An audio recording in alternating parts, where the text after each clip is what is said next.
അപ്പൂപ്പ, നമ്മുടെ പള്ളി എപ്പോഴാണ് ഇവിടെ വന്നത്? മോനെ, 500 വർഷം മുമ്പുള്ള ഇടവക സമൂഹത്തിന്റെ വിശ്വാസ ചരിത്രമാണ്.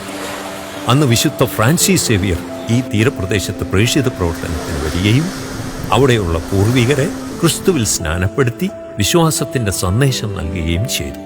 മാദ്രെ ദെ ദേവോസ് എന്ന പേരിൽ ഒരു ഇടവക സമൂഹമായി ഈ കൂട്ടായ്മ രൂപം കൊണ്ടു. ഏകദേശം 400 വർഷങ്ങൾക്ക് ശേഷം ഫാദർ മൈക്കിൾ മൊന്തേറോ പഴയ ദേവാലയ നിർമ്മാണ പ്രവർത്തനങ്ങൾക്ക് ആരംഭം കുറിച്ചു. ഫാദർ ഗുഡിഞ്ഞോയുടെ കാലത്ത് ദേവാലയ നിർമ്മാണം ദ്രുതഗതിയിലായി. നമ്മുടെ അമ്മമാർ ദേവാലയ നിർമ്മാണത്തിന് ആവശ്യമായ കല്ലുകൾ വേളിമലയിൽ നിന്നും തലച്ചുമടായി കൊണ്ടുവന്നിരുന്നു. 1937 ഫാദർ മൈക്കിൾ ജോൺ വികാരിയായിരുന്നപ്പോൾ പഴയ ദേവാലയത്തിന്റെ പണി പൂർത്തിയായി.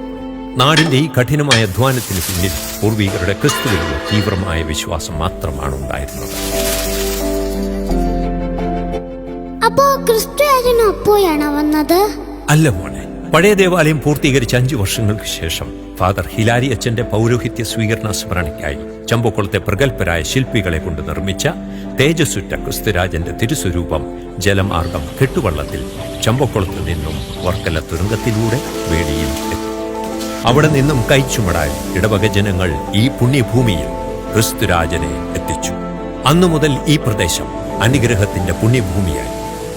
ഈ പുണ്യഭൂമിയിലേക്ക് ജാതി മത ചിന്തകൾക്കതീതമായ സ്നേഹത്തിന്റെ സന്ദേശവുമായി അനുഗ്രഹദായകനായി ക്രിസ്തുരാജൻ നിലകൊള്ളുന്നു.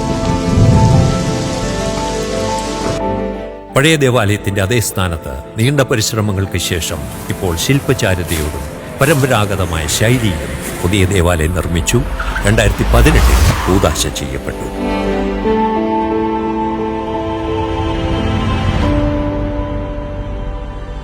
ക്രിസ്തു ഈ ദേവാലയത്തിന്റെയോ പ്രദേശത്തിന്റെയോ മാത്രം രാജാവല്ല, നമ്മുടെ ഓരോരുത്തരുടെയും ഹൃദയത്തിന്റെയും രാജാവ് എന്ന മഹത്തരമായ ചിന്ത മനസ്സിൽ സൂക്ഷിച്ചുകൊണ്ട് ഈ വർഷത്തെ ക്രിസ്തുരാജത്വ തിരുനാളിനായി നമുക്കൊരുങ്ങാം.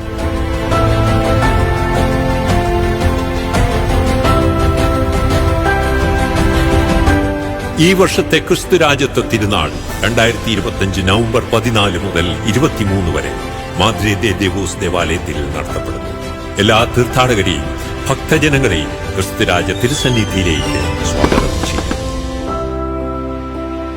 അപ്പൂപ്പ, എനിക്ക് ക്രിസ്തുരാജനെ കാണാൻ തോന്നുന്നു.